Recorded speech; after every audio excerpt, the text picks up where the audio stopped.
Hello বন্ধুরা, কেমন আছো তোমরা সবাই? আমি আজকে শুধু এক তরকারি ভাত রান্না করব। সেখানে আমি বড়া করে তরকারি করবো আলু দিয়ে।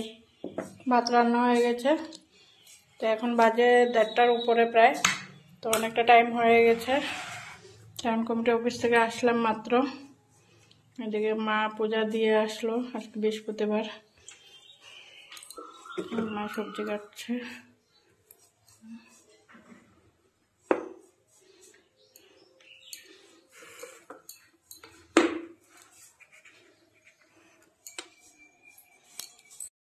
আমার আলু দিয়ে মশলাটা কষানো হয়ে গেছে, এখন আমি ঝোলটা দিয়ে দেবো।